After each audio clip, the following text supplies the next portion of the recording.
In Children of Dune, Aaliyah Atreides becomes possessed with the ego memory of the Baron Vladimir Harkonnen. Aaliyah had been pre-born when her mother Jessica Atreides underwent the spice change, unblocking the egos of her ancestors. An adult who has these memories unblocked can deal with them, but a mere fetus who has not yet established its own solidified personality can become overwhelmed by the weight of the ancestral memories.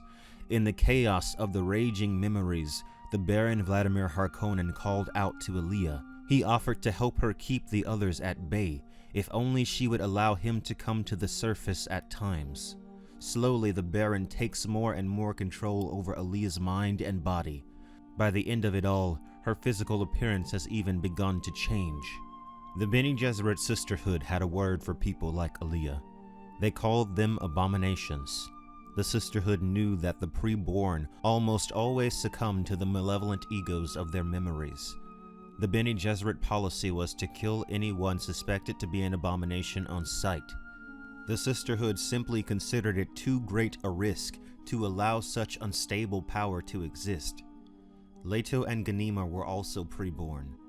Ghanima, unlike Aaliyah, avoids possession. Her own self-hypnosis eventually makes her immune. Leto, however, embraces his possession.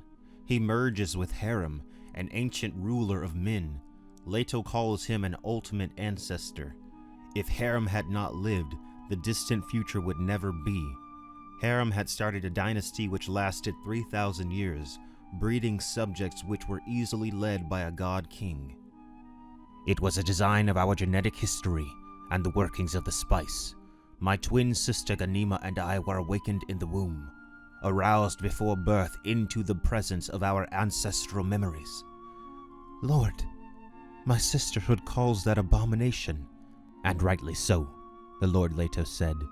The ancestral memories can be overwhelming, and who knows before the event which force will command such a horde, good or evil. All of this is based on the concept of genetic memory, the idea that an individual possesses, locked within their genetic code, all of the memories of their ancestors.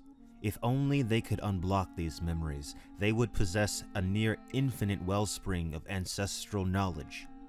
The Bene Gesserit sisterhood used substances such as the Truthsayer drug, which was the bile of a drowned sandworm, in order to tap into these memories. The chemical, when converted using the sisterhood's pranabindu methods, unblocks the sister's genetic memory as a byproduct. The problem was that the sisters could only unblock the memories from their maternal side. This is why the Kwisatz Haderach was necessary. A male Bene Gesserit would be able to unblock both the maternal and paternal sides. The Bene Gesserit had hoped they would be able to control his power and use his knowledge to guide them down their own grand design for mankind. But of course, the Bene Gesserit could not control the Kwisatz Haderach, and they learned from their mistake. The concept of genetic memory is also brought up in reference to Gholas, clones produced from cells of a dead individual. The Tleilaxu discovered that mental trauma could restore the memories of the original within the Ghola. The words begin to unfold in the Ghola's consciousness. A sensation of living two lives simultaneously spread out through his awareness. Hate, Idaho. Hate, Idaho. He became a motionless chain of relative existence, singular, alone. Old memories flooded his mind. He marked them, adjusted them to new understandings, made a beginning at the interrogation of a new awareness. A new persona achieved a temporary form of internal tyranny. The masculating synthesis remained charged with potential disorder, but events pressed him to the temporary adjustment. The young master needed him.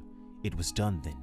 He knew himself as Duncan Idaho, remembering everything of hate as though it had been stored secretly in him and ignited by a flaming catalyst. The corona dissolved. He shed the Tleilaxu compulsions. The idea that a person's experiences are imprinted on them at a cellular level is intriguing.